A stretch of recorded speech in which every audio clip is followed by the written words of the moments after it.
میں ہم سبھی یہ چاہتے ہیں کہ ہماری مشکلیں، مصیبتیں، پریشانیاں سب دور ہو جائیں اور ہماری زندگی میں خوشحالی آ جائے۔ تو آج جو میں آپ کے ساتھ ویڈیو میں میسج شیئر کر رہا ہوں، میں سمجھتا ہوں یہ بہت ہی امپورٹنٹ میسج ہے، اتنا امپورٹنٹ کہ یہ ویڈیو آپ کو روزانہ دیکھنا چاہیے، اور اگر روزانہ نہ بھی دیکھ پائیں، جب بھی کسی مصیبت میں، پریشانی میں آپ پھنسے ہوں، یہ ویڈیو ضرور دیکھیں۔ انشاءاللہ امید ہے کہ آپ کو بہت فائدہ ہوگا۔ اس لیے نہیں کہ یہ ویڈیو میں نے بنایا، لیکن اس لیے کہ اس میں اللہ سبحانہ تعالیٰ کے کلام میں سے کوئی ایسی آیات آپ کے ساتھ شیئر کروں گا جس کے بارے میں اکثر لوگ غافل ہیں۔ السلام علیکم ورحمۃ اللہ وبرکاتہ۔ My dear brothers and sisters, سب سے پہلا سوال آج کا یہ ہے کہ اصل میں ہم خوشی کس چیز کو کہتے ہیں؟ اس کے بارے میں سوشل سائنٹسٹ نے کافی ڈیبیٹ کی کہ اصل میں خوشی ہوتی کیا ہے، لیکن اگر اس پوری بحث کا اگر آپ سمرائزیشن دیکھنا چاہیں تو وہ یہ ہے کہ خوشی کہتے ہیں جب کوئی بھی کام آپ کی مرضی کے مطابق ہوتا ہے تو انسان کو خوشی ہو جاتی ہے۔ فار ایگزامپل، ایک بچہ کسی اسکول میں داخلہ لینا چاہتا تھا، وہاں پہ داخلہ ہو گیا، وہ خوش ہو گیا۔ وہ رات کو چاکلیٹ کھانا چاہتا تھا، ماں نے چاکلیٹ دے دی، وہ خوش ہو گیا۔ فیوچر میں جا کے جہاں وہ شادی کرنا چاہتا تھا وہاں اس کی شادی ہو گئی تو وہ خوش ہو گیا۔ جس جگہ پر نوکری کرنا چاہتا تھا وہاں نوکری مل گئی تو وہ خوش ہو گیا۔ یعنی کہ جب چیزیں ہماری مرضی کے مطابق ہوتی ہیں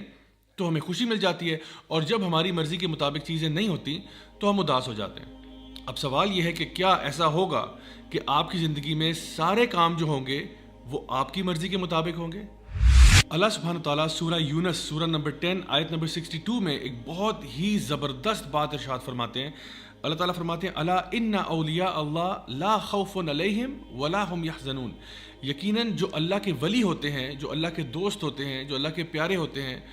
ان کی دو خصوصیات ہیں جن کا ذکر اللہ سبحانہ تعالیٰ کر رہے ہیں۔ یعنی کہ ایک تو کہا گیا کہ لا خوف علیہم، کہ ان کو خوف نہیں ہوتا، اور دوسرا ان کو غم نہیں ہوتا۔ تو یاد رکھیے ایک بات کہ خوف ہمیشہ فیوچر کی چیزوں کا ہوتا ہے اور غم ہمیشہ پاسٹ کی چیزوں کا ہوتا ہے۔ یعنی خوف ہمیشہ اس چیز کا ہوتا ہے جو ابھی ہوئی نہیں ہوتی۔ مثلا مجھے ایک جنگلی جانور کاٹ جائے گا، مجھے خدا نخواستہ کرونا وائرس ہو جائے گا، میں امتحان میں فیل ہو جاؤں گا، مجھے نوکری نہیں ملے گی، یہ سارے خوف ہیں جن کا تعلق مستقبل کے ساتھ ہے۔ اور اسی طرح سے غم جب انسان کو ہوتا ہے تو وہ ہمیشہ کسی پاسٹ کی چیز یا ماضی کی چیز کے بارے میں ہوتا ہے۔ مثلا کاش کہ میں نے پڑھ لیا ہوتا تو آج فیل نہ ہوتا، کاش کہ میں نے یوں کر لیا ہوتا، کاش کہ میں نے وہ کر لیا ہوتا۔ یعنی انسان جب بھی غم کی حالت میں ہوتا ہے تو غم ہمیشہ گزری ہوئی بات پر کیا جاتا ہے، اور جب بھی انسان خوف زدہ ہوتا ہے تو وہ ہمیشہ کسی فیوچر کی چیز کے بارے میں خوف زدہ ہو رہا ہوتا ہے۔ تو اللہ سبحانہ تعالیٰ یہ بتانا چاہ رہے ہیں کہ اگر آپ واقعی میں اللہ کے ولی ہیں، اللہ کے دوست ہیں، تو آپ کو یہ پتہ ہونا چاہیے کہ اللہ تعالیٰ العلیم بھی ہے اور الحکیم بھی ہے۔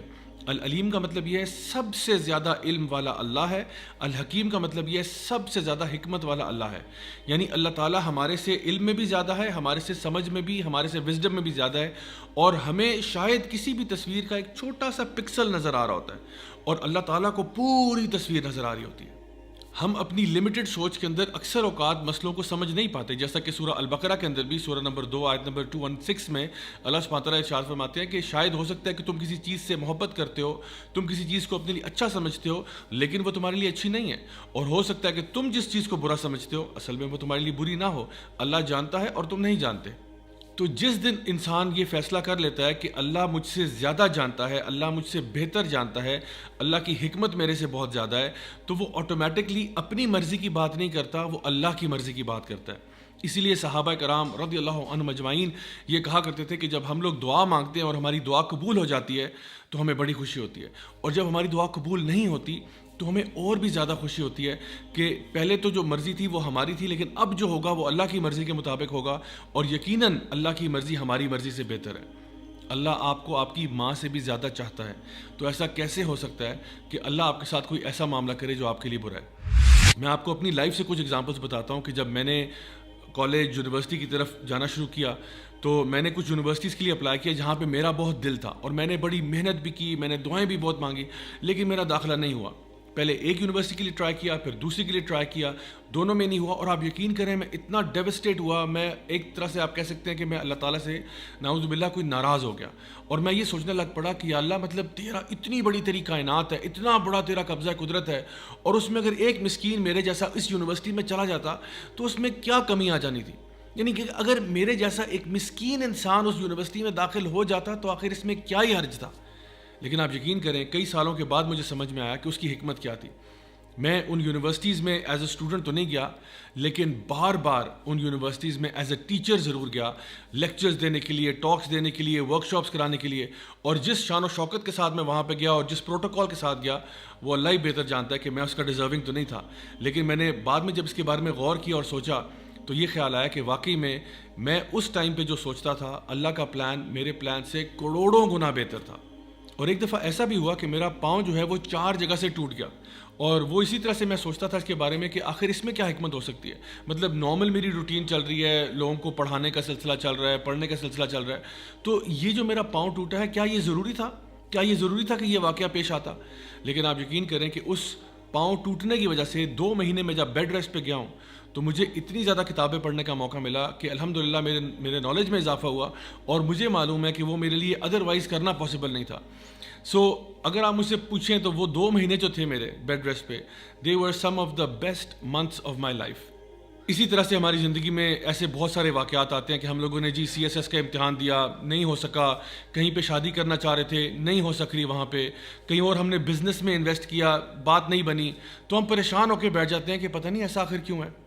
کبھی کبھار اولاد کے معاملے میں ہم یہ سوچتے ہیں کہ ہائے میں تو بیٹے چاہتا تھا، اللہ مجھے بیٹیاں کیوں دے رہا ہے، یا میں اولاد چاہتا تھا، مجھے اولاد کیوں نہیں مل رہی. آپ یقین کریں گے میں کچھ ایسے لوگوں کو بھی جانتا ہوں جن کی شادی کے 18 سال کے بعد، 20 سال کے بعد اللہ تعالیٰ نے ان کو اولاد دی ہے. کچھ ایسے لوگ بھی ہیں جنہوں نے بہت چھوٹے بزنس سے آغاز کیا اور 10 15 20 سال کے بعد اللہ تعالیٰ نے ان کو کروڑ پتی بنا دیا.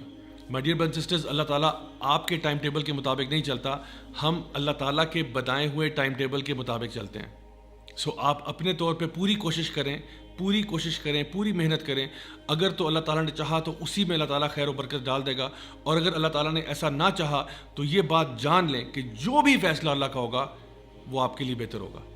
اسی لیے اللہ سبحانہ تعالیٰ ان اگلی آیات میں ارشاد فرماتے ہیں الذین آمنوا وکانوا یتقون، کہ یہ وہ لوگ ہیں جو اللہ کے ولی ہیں، جو کہ ایمان لاتے ہیں اور تقوی اختیار کرتے ہیں. لہم البشریٰ فی الحیات الدنیا وفی الآخرہ، اللہ تعالیٰ ان کو خوشخبریاں سناتا ہے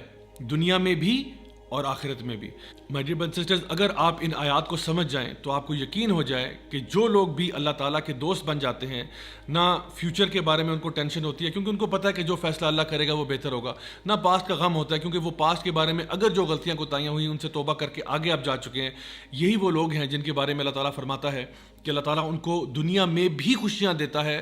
اور آخرت میں بھی خوشیاں دیتا ہے. انشاءاللہ آئی ہوپ کہ اس سے آپ کو بات واضح ہوگی اور اب پریشانی ٹینشن لینے کی کوئی ضرورت نہیں ہے، کیونکہ اللہ ہمارے ساتھ ہے نا. ٹینشن تو وہ شخص ہے جس کے ساتھ اللہ نہ ہو.